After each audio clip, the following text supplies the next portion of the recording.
Welcome to Christian Networking Entrepreneurs. I am your host, Prophetess Shalonda Johnson, and as always, every month, we're so excited to have you tune in with us.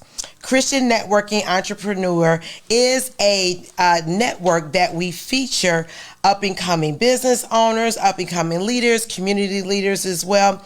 Our founder, Prophetess Teresa McCurry, has founded this organization to have up-and-coming leaders come on and tell us a little bit about themselves, their testimony, and their experience in business, as well as going a little bit further and just sharing with us. Christian Networking Entrepreneurs is also an outreach ministry of Apostle Gregory McCurry and Prophetess Teresa McCurry. Now, before we go any further, make sure you share with your friends and your family. As always, we have the most amazing guests, and we have so much information to share with you today. But if you are interested in being a guest on this show, then let me give you a phone number. Our phone number is 216-916-9270, extension 4. Let me do that over again. 216-916-9270, extension number 4, if you are interested. And as always, we have a great guest. We have Miss Richanda Birks here today, and she is going to tell us about her amazing company, 2BIOSPHERE. So let's go and let's find out what she has to give us today. Thanks for being on the show today. Thank you for having me. I'm glad to be here. Thank you. Tell us a little bit about who you are, a little bit about your business before we dive into all the meat and potatoes. Okay. Give us a little bit background on yourself. Okay.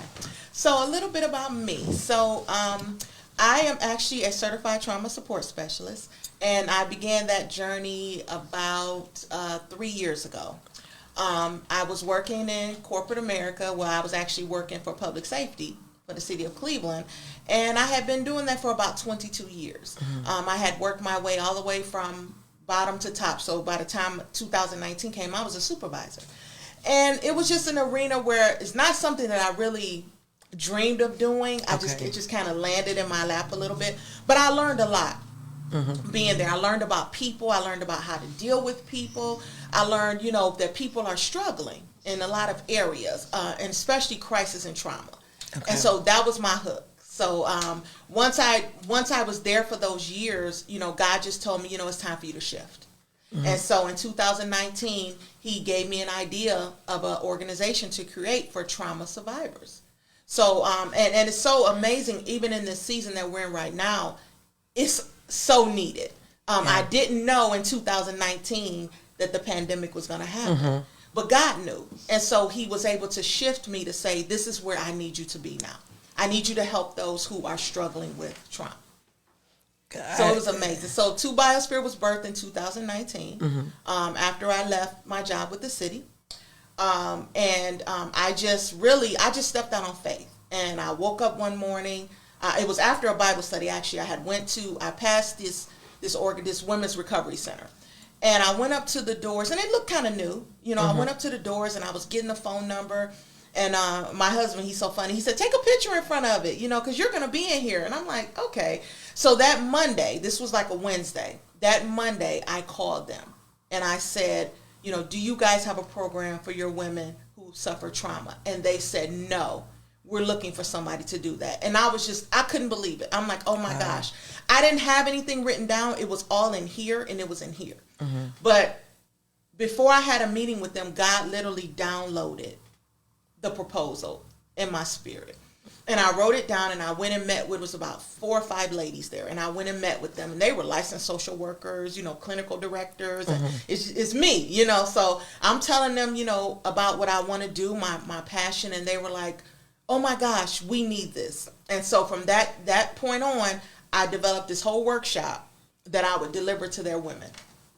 And they were recovering from drug and alcohol addictions. Oh, wow. So it was pretty awesome. It was pretty surreal, but it was awesome.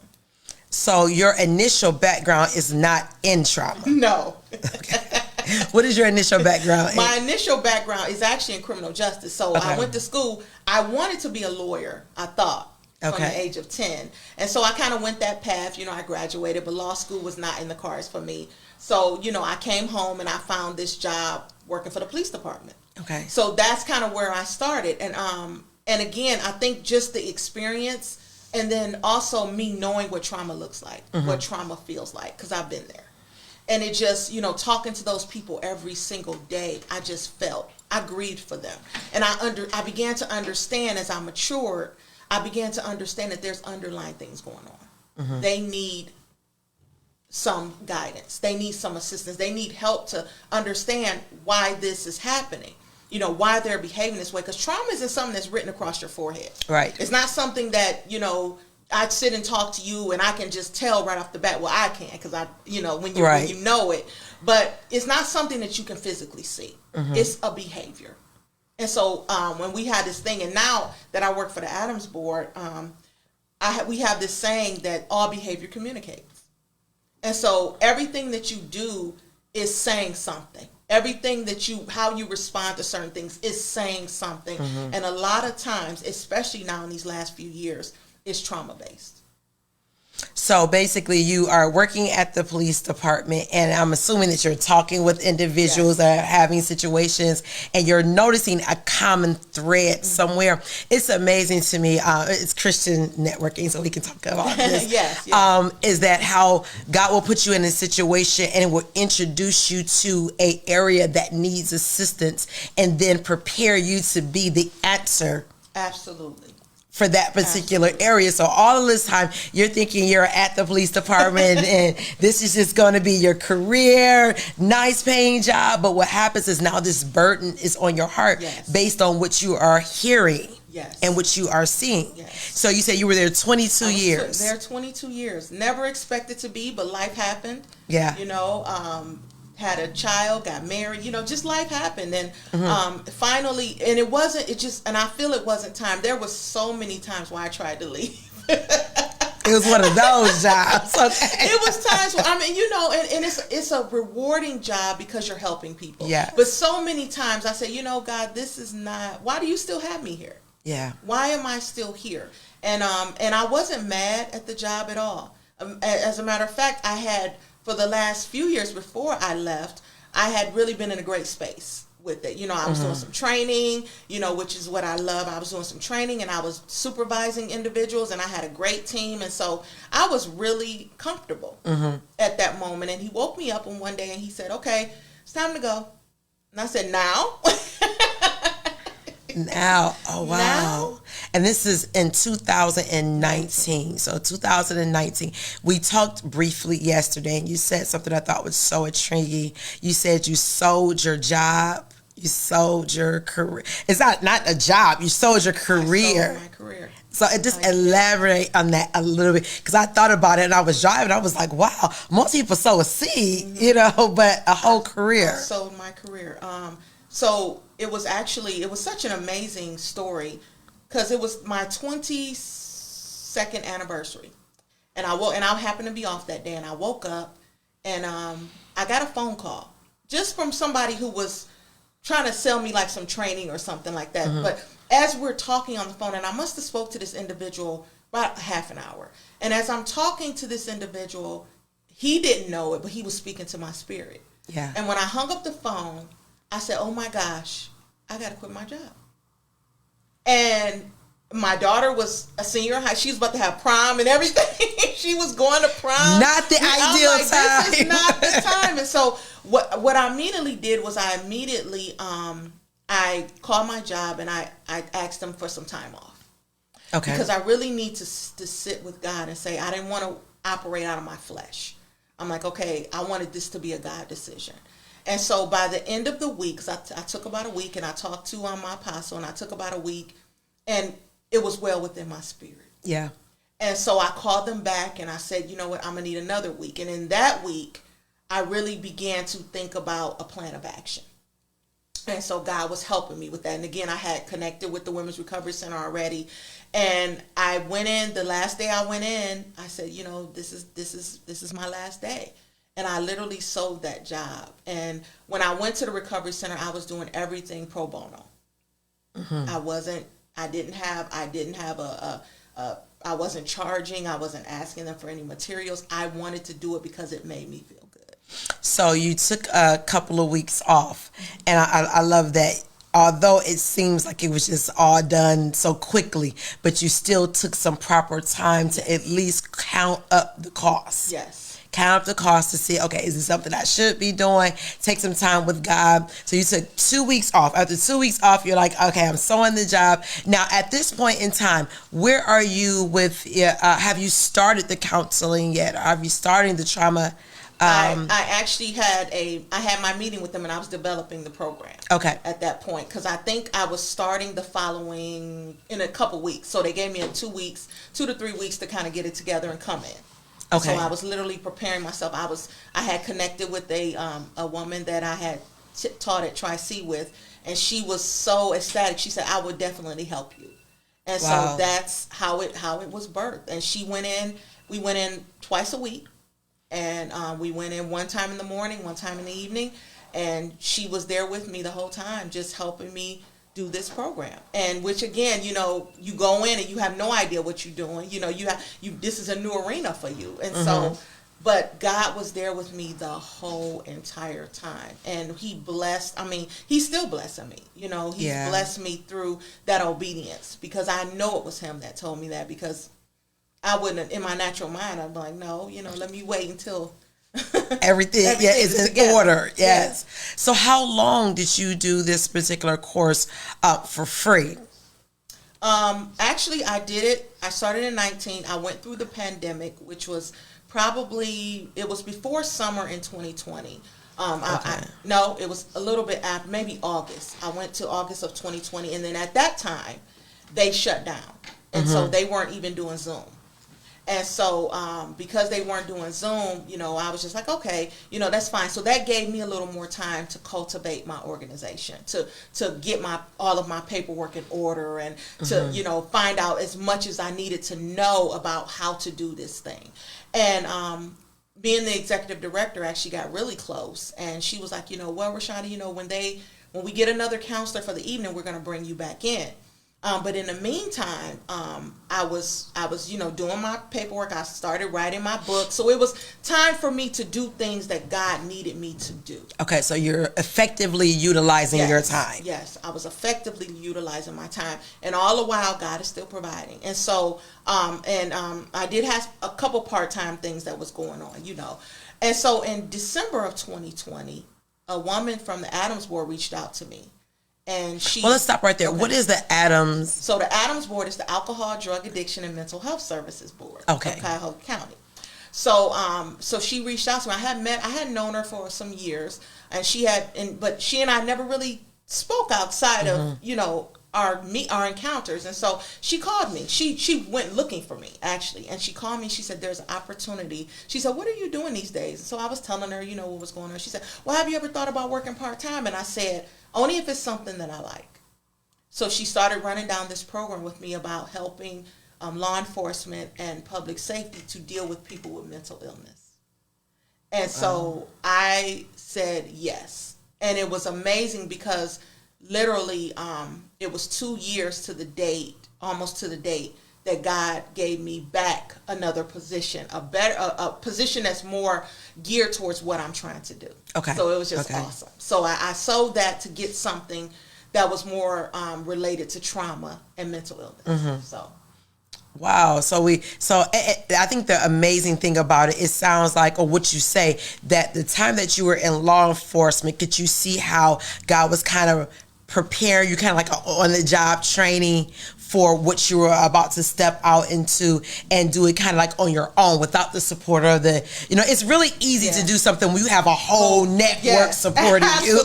Absolutely. Because you had those people there, and it was like I had a whole, like you said, network, a group of people that I knew how to navigate that. But this was something that I had to learn. Yes. It was brand new to me. And so even though, again, from a personal experience, I knew about it, but working it was totally different. So I had to rebuild those connections again, right? I had to learn a new lingo.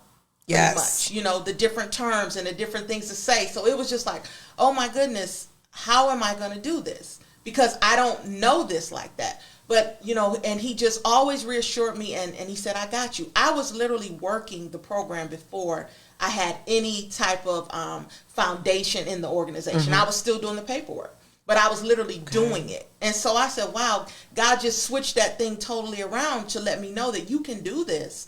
And now that you know what to do, let's get the paperwork and everything together. So it was amazing. And then not knowing, I'm sure no one in the world know that COVID was was on the rise. And I believe COVID really exposed the trauma that individuals go through. You and I talked also about it yesterday. Trauma is a big thing. I worked in the school system, and you see it with students, you see it with parents, and like you talked about even on law enforcement, there has to be an individual that is raised up to teach us and show us how to navigate these situations, or even to recognize, how would I as an individual recognize that, hey, there's not something that's necessarily wrong with me. I wasn't born broken, but there is something that I experienced that changed the trajectory. And you said something, every action, all behavior communicates. All behavior communicates. I promise you I'm going to use that because that is just so profound. So if you would say throughout this journey that you've had, if you could say a philosophy or something that you've coined for your business or a saying, what would that be? Basically, my philosophy is I help individuals reclaim their lives. So trauma takes your life. It takes away from you being all that you can be. It takes away from you even being able to raise up other generations. It takes so much from you because you don't, it's like an injury. When you think of trauma, people often think of an injury. And what it is an injury to your brain. It's an injury and it changes your makeup. It changes your DNA. And so with that being said, you don't know who you are. You don't know how to do certain things. You're stuck in that place where that trauma happened. And so you can't move past it. Wow. So how does one, this is like a crash course, and I know you can't give us everything in this short amount of time, but how would one identify, like, hey, I need to get some type of assistance? Like you said, trauma isn't, something that's on your forehead. So how does one even come about even reaching out to you or reaching out to some of these resources? Because if I don't think I need it, I'm not going to reach out. Exactly. And a lot of people don't. And that's and just understanding, because you have to look at the sum total of everything in your life. And I love this, there's a study out called the ACEs study. I don't know if you ever heard of it, but the ACEs study was developed back in 1997 by two psychiatrists. One was from CDC and one was from Kaiser Permanente.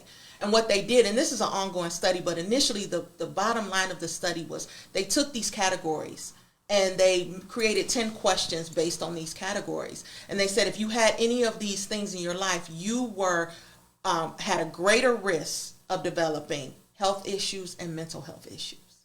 And so just looking at how you grew up, or the things, or I even talk about now with this COVID-19, that was a community trauma. It was a collective trauma. And so everybody experienced it, but we experienced it differently. Yes. And so even in that, it has changed the way a lot of us operate in the world. So if you look at it like that, and when trauma literally changes the way that you operate, it could potentially be an issue that you want to take a look at. Yeah. Because it's changing you. It has changed you. All of us. Absolutely. It has definitely changed how you see the world. It's so funny, as I often share this, is that sometimes when I'm talking to my kids, and especially when COVID was going on, and they would say, well, how did y'all do this back in the day when y'all had COVID? It's like, no, it's never. This is new to me, just like it's new to you. And it has changed, like you said, changed the way we see things and how we operate. I know individuals right now that still are in terrible fear of leaving the house. I do too. I mean, not apprehension, but fear. Fear. Of leaving the house. And who would have ever thought, like maybe 5 years ago, that would be something that that would be traumatizing, or was something that I would have to stop and say, hey, I need Richanda in my life because something's off with me. Yeah. And you look at, you think about, and it's so amazing how trauma and mental illness are so connected. Because when you think of mental illness, a lot of people think of always schizophrenia. Yeah. Bipolar. Yeah. Anxiety is a mental illness. Depression is a mental illness. All of those things. How many times have we felt anxious about something? How many times, but again, looking at the sum total, and is it affecting my life? Am I not leaving the house? Yeah. Do I not want to do the things that help me live my life? That trauma took my life away. Wow. It took me from living. Like you said, 5 years ago, these same people were outside. They were mingling. They were doing things. They were spending time with family. And now that trauma has literally stripped them of their quality of life. And even with the stripping of the quality of life, can you just imagine how that stops you from progressing, from living out your purpose, living out your dreams, which I can only imagine could transition into depression and so many other different things that it can transition to. So it's really, really great that now you're identifying, hey, this is a situation. And what I think I love about your story the most is how you have been prepared for this season, for this time right here. So you're at the Adams Board. Adams Board. Are you currently there now? I am currently there now. We actually, the position that I got was part of a grant that the county received to divert people from jail to a diversion center. And like with anything, we have to look at it too, which is so profound, is that any type of recovery is not going to happen overnight. Yeah. And that's with trauma. That's with addictions, drug and alcohol. It's not, as much as we want it to, it's not going to happen overnight. But us as the community have to still stick by those individuals and help them get through that. And so that was a grant that they're trying to divert people from going to jail and going to this program so that they ultimately can maybe one day say, hey, I want to get better. I want to heal. I want to take the time to stay on my medication. I want to take the time to go to my counselor. I want to take the time to do this. So that's where I'm currently at now, but still doing things within my organization. Yes, so that's what I want to get to. Let's talk about 2BIOSPHERE. Yes. Where did the name come from? So it was in 2018, I was sitting in church service and God gave me that name. And I'm like, what does this mean? And he literally told me to be all that you have called to be in spite of your circumstances. So a sphere is your sphere of influence. Okay. Your world, where you live, what you do, the people that you know. And bio means life, literally. So that's the name that he gave me. And I'm like, I said, I don't know. Okay, God, okay. But literally it means be all that you have called to be, all that God has called you to be, in spite of what has happened to you, in spite of where you live, your circumstances. So that's where the name literally came from. And I'm like, okay, I'll go with it. And then part of that is putting the pieces together. So again, like we talked about, trauma literally strips you of things. Okay. You don't know where to go to get those pieces back. If it stripped you from your safety, your protection, your the way you socialize, the way you even feel about yourself, that's a big deal. So we want to get those things back so that you can become whole again. Yes. Because you're broken. Yeah. And the thing about that is this is not a bad place. Meaning that getting to the place where you understand something's going on. It's a really good place where you can get to the place where, okay, I haven't, and when I hear trauma, first thing I think about is like, I haven't done anything wrong. Because people are so apt to think that I did something to cause this.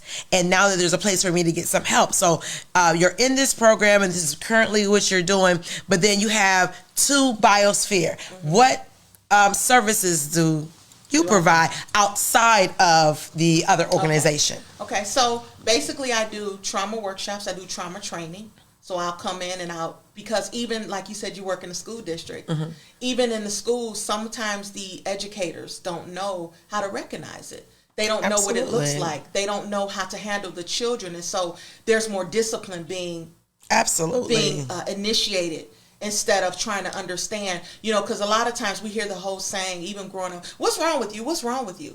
But maybe it's what happened to you, right? Yeah. What's going on with you that's causing this behavior? Because what did we say?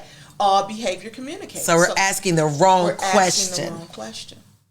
We're asking the wrong question. So even with the children, and I recently just started this probably a few months ago, I do SEL workshops, so social emotional learning workshops, with children, and I'm working now with 9 and 10-year-olds. And so basically what I go in and do is I do a workshop with them where we play. And it sounds simple enough, but children nowadays aren't allowed to be children.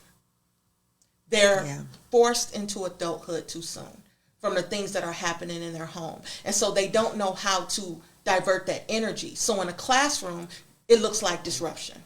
It looks like misbehavior. But actually, they just don't know where to divert that energy. And so what I do is I come in and we do games, we do interactive things, we do team building exercises, and I really tap into their emotions. So when they first come in, I ask them, how are you feeling today? And if they tell me, and we use the zone, so red, green. So if they tell me they're on red, I ask them, what put you on red? And sometimes they talk about it, and sometimes they say, I don't want to talk about it. I say, okay, well, we'll deal with it later. But after the workshop is over, they really begin to open up, and they say, that made me feel a lot better. I needed that, right? Because, again, they're dealing with some heavy stuff. Some heavy stuff that 9 and 10-year-olds and children should not be dealing with, period.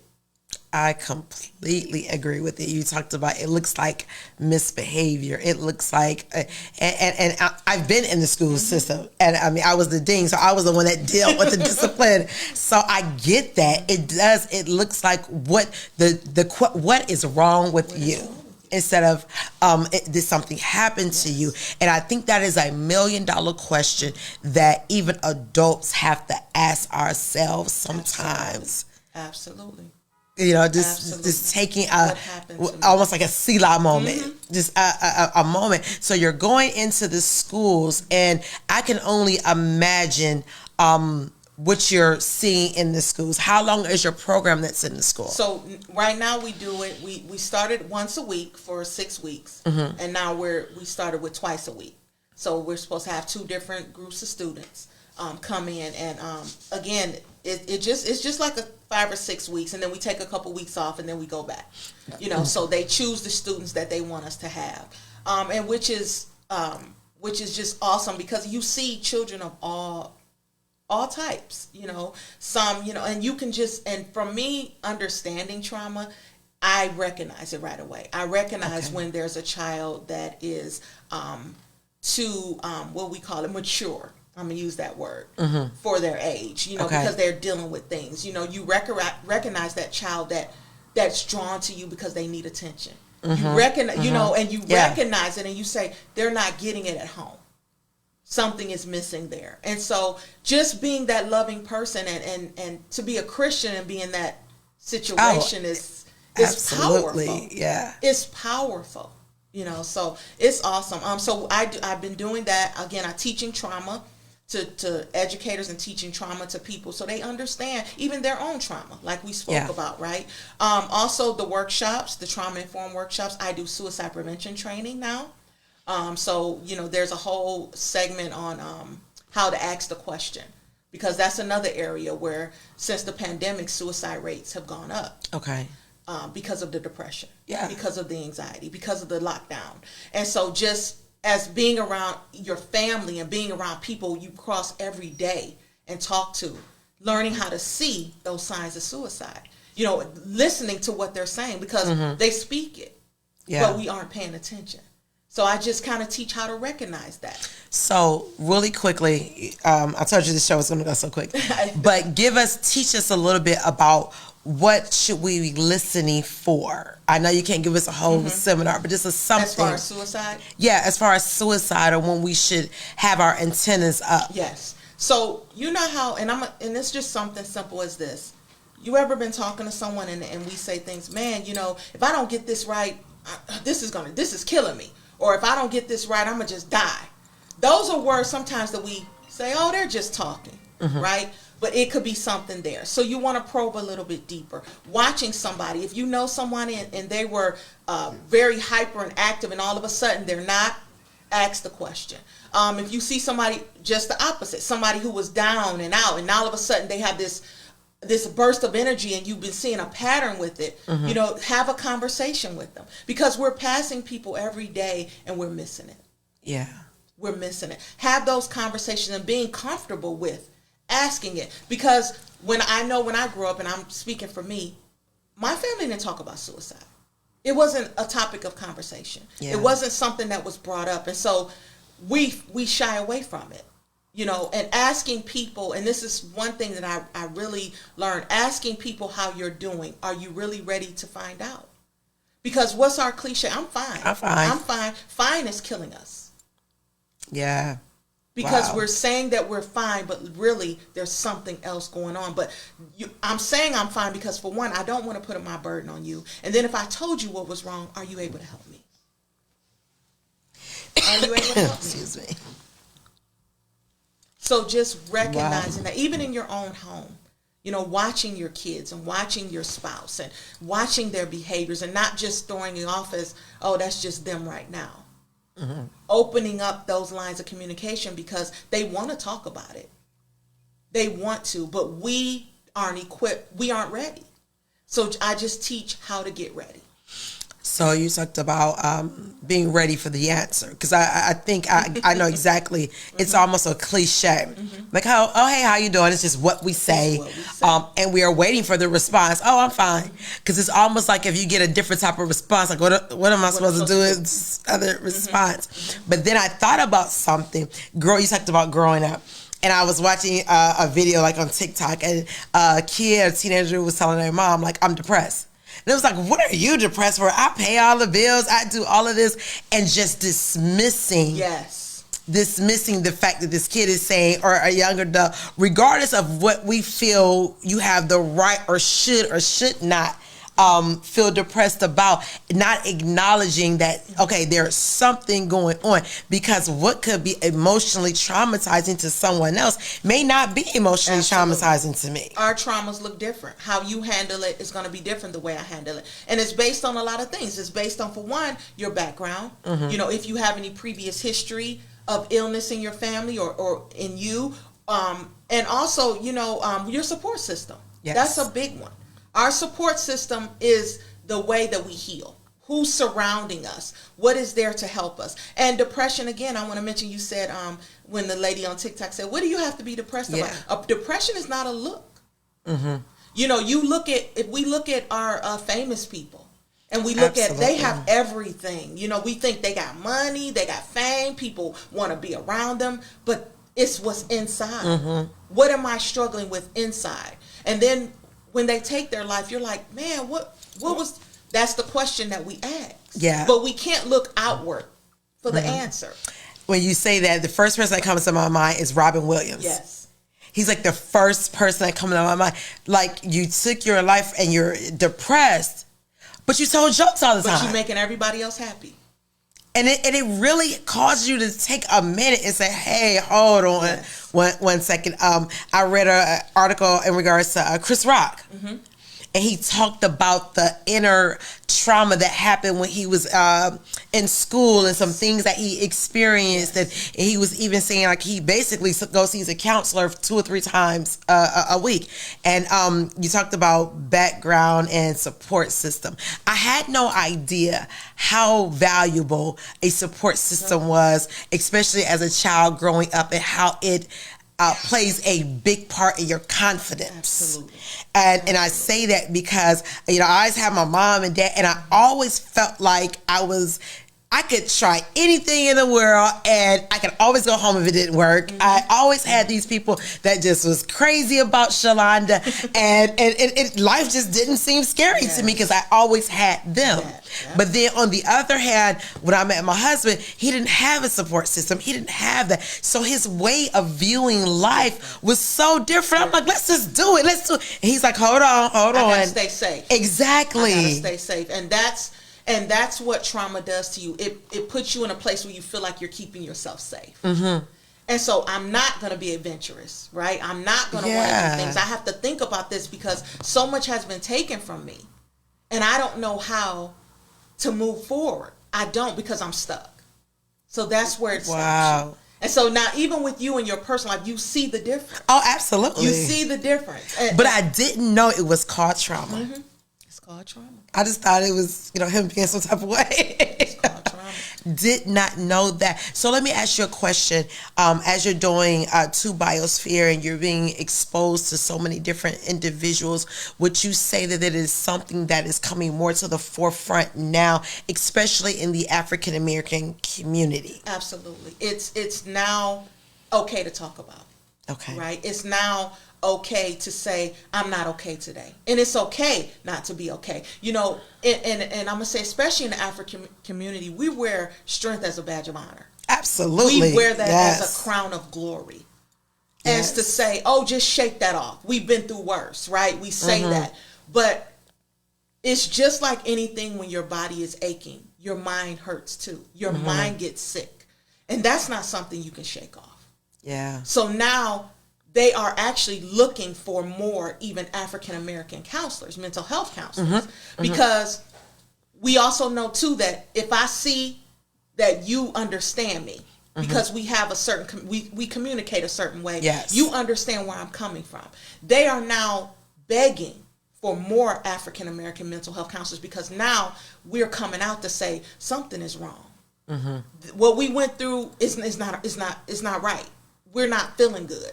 Let's talk about this now. Then we're seeing it, right? We're seeing the the Olympic winner. We see her say, you know what, I need to sit down for a minute because I'm not feeling good in my head. So it's okay. And the courage that it had to take to do that and to say that, not in front of two people. Yeah. Not in front of two people, not in front of, maybe your family, but in front of the whole world. When you're at your absolute peak in life and say, you know what, I need some time for myself. So my girls have this thing now and they call it self-care days. Oh, I love self-care. And I was like, I never heard of a self-care day when I was a kid. But they've gotten to the point where one thing I kind of express to them is that if something is going on with you, say something, because if you do not say something, it's going to come out one way or another. And 9 out of 10 is going to come out at the wrong time, in front of the wrong people, in the wrong situation, and the situation didn't have to be. So now they've developed like these little self-care days where they will walk around the house in a robe and their door shut and it's a self-care day. I'm going to just take some time for myself. I'm not doing any schoolwork. And I thought about that wow, that is something that I think every individual needs to do. And not be afraid or ashamed of saying, hey, I need a timeout. I need a break for a second. Because we're especially being servants. We feel like we can't take that time for us. But the one thing I know is that I can't care for you if I don't care for me. Yeah. I love that, what you said about your girls.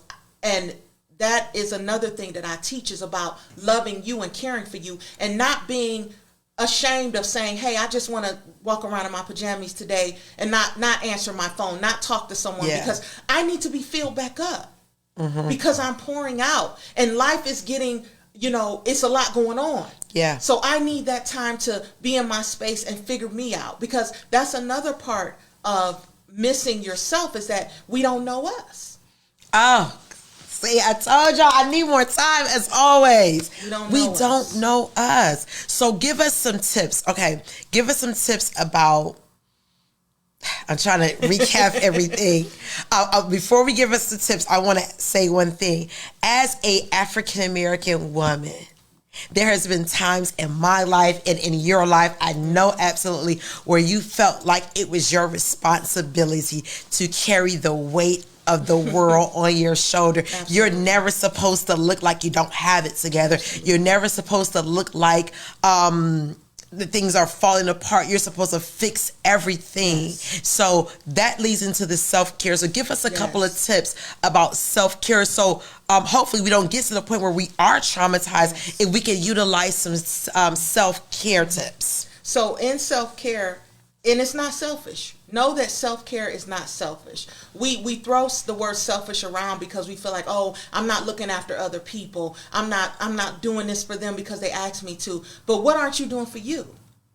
Right? What aren't you doing for you? So it's so important to take those days where you just disconnect and sit with Shalonda.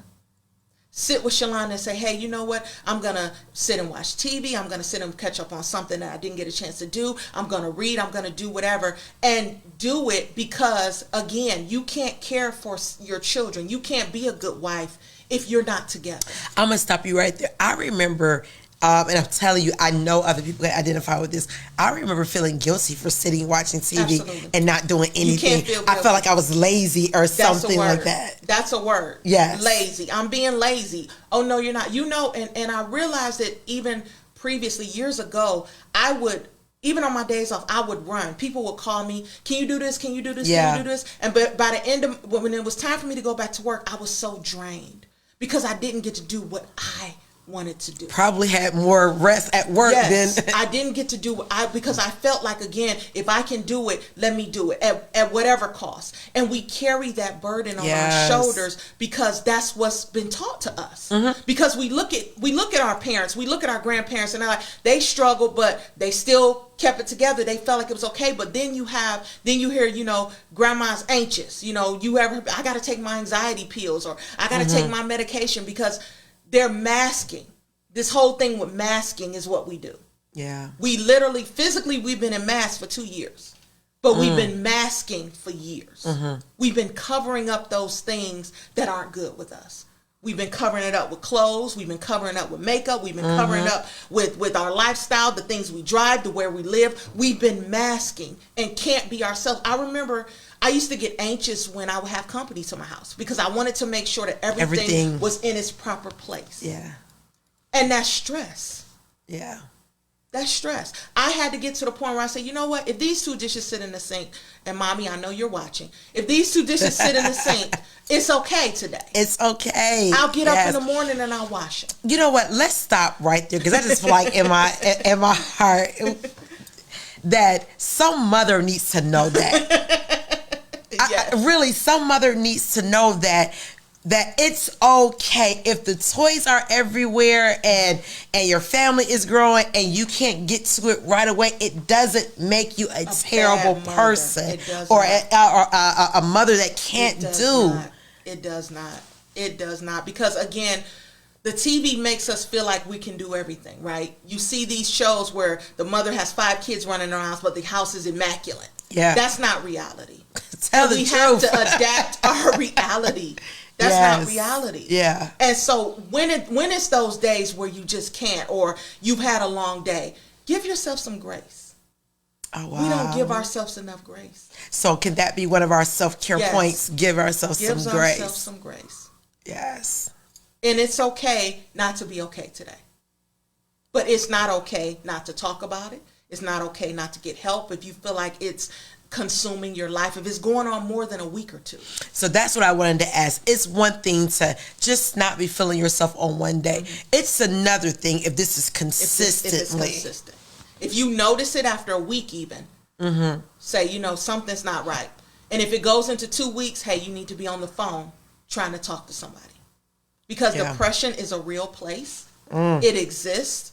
It's not some made up fairy tale land. It's a place where you get into your darkest moment and life just isn't appealing to you anymore.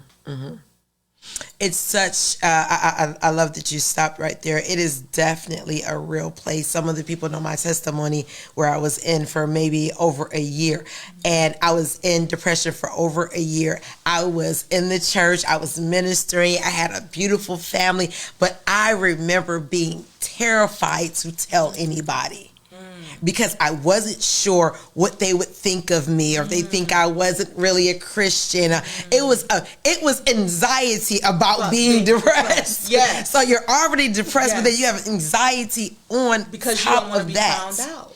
Right, because you think that there is something wrong. So I am so ecstatic about you. I'm so excited about your yes that you have said. I'm so excited that you sold your job, your career, to come and see about individuals that are going through this, because oftentimes they're the people, like you say, they're in the back and they don't say anything. And one thing I would say is that I was a perfect. I had mastered putting on the face. Woo! Mastered putting on the face. So we giving ourselves a little bit of grace. We got only a few more minutes, 10 more minutes left. Give us like two more. And then we're going to talk about how do we find you. So you give yourself some grace. Also be careful what you're taking into your gates. Your eyes, your ears, your mouth. Yeah. Be careful what you're taking in. One thing I learned through the pandemic is that a lot of what we consume affects us mentally. Yeah. It affects the way that we operate. It affects our energy level.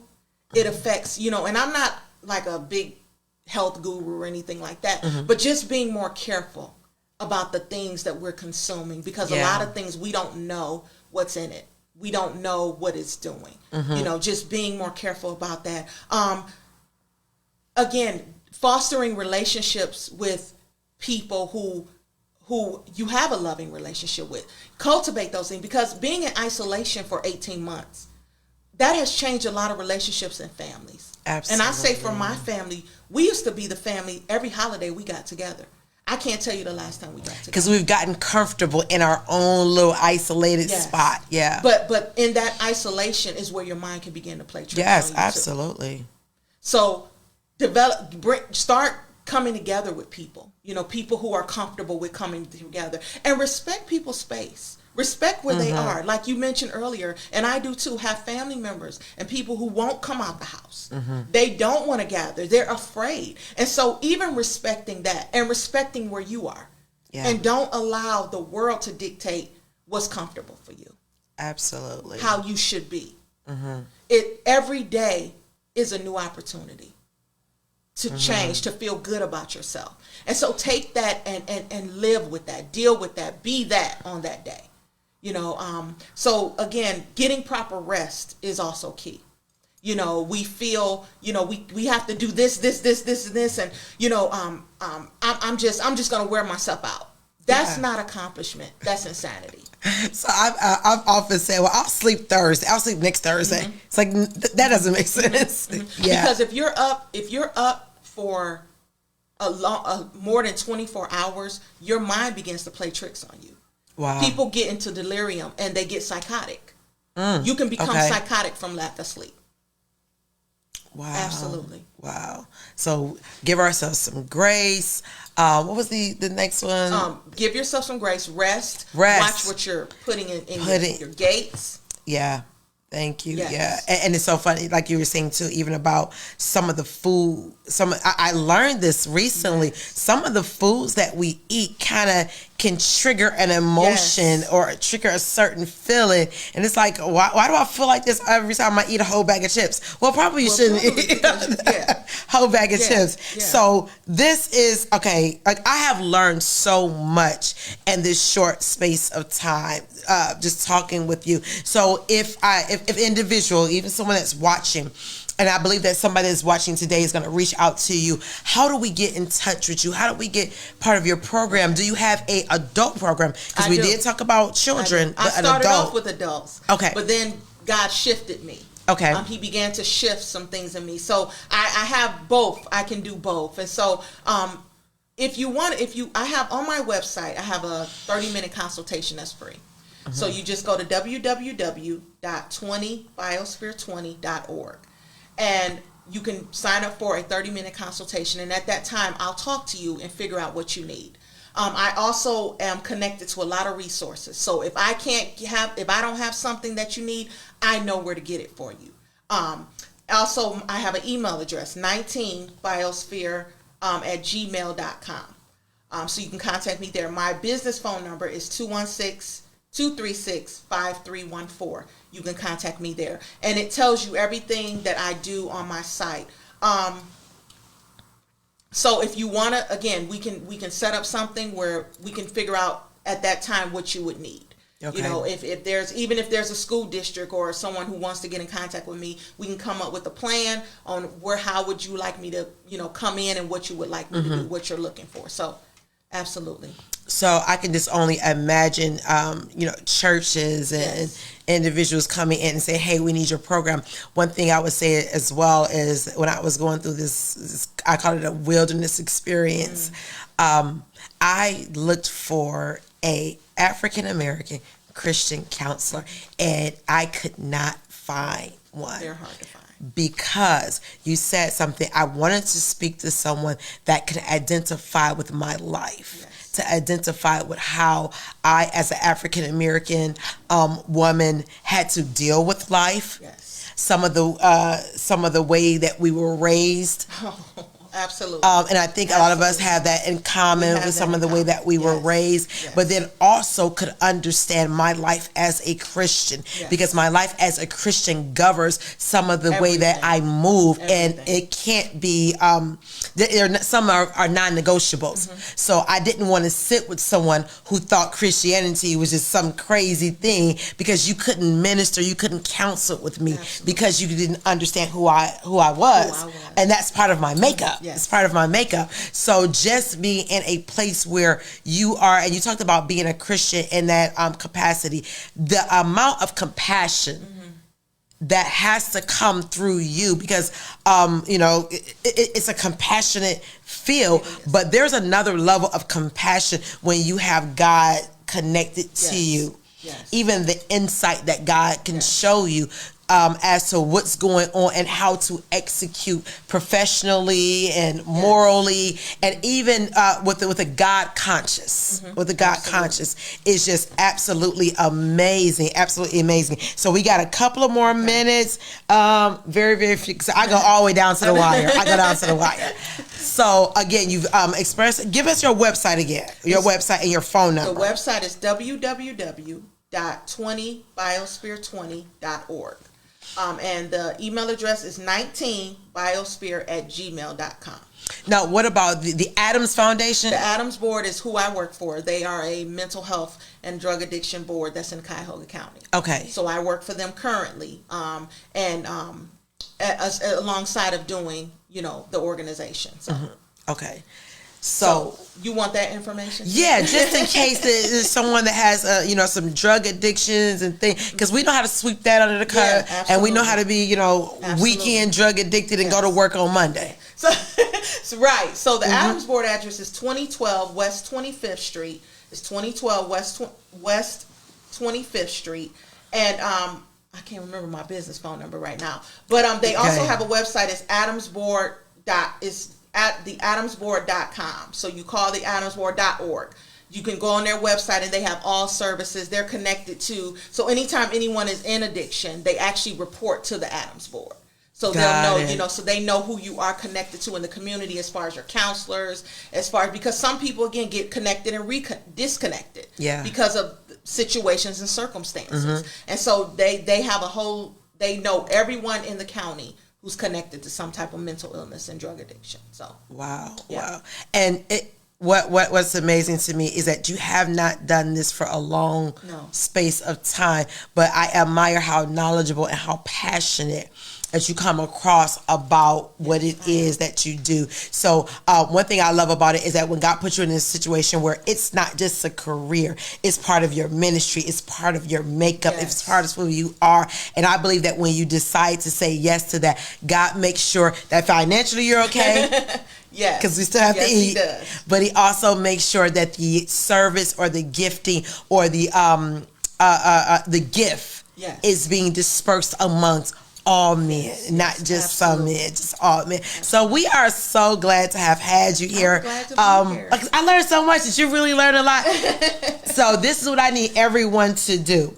I need you to share this information. You don't even have to really go into detail, but someone that you know that is suffering, someone that you know that may have some of these signs that she spoke about, just tag them in so they could quietly listen and get the help that they need, because it's all about being all that you're supposed to be, all that God has called you to be, and having a quality of life. God doesn't want us to have a minimum quality of life, but a great quality of life and experiencing the Zoe life. So as always, we are so glad that you tuned in to CNE. I told you, we have like just the best guests always, and they're always giving us so many nuggets and so much information to help us along in our journey. But before we leave, I want to give you the phone number again and the email address in case you have a business and you're an up-and-coming leader and you want to sit right here in this chair and have a conversation with me on CNE. The phone number is 216-916-9270,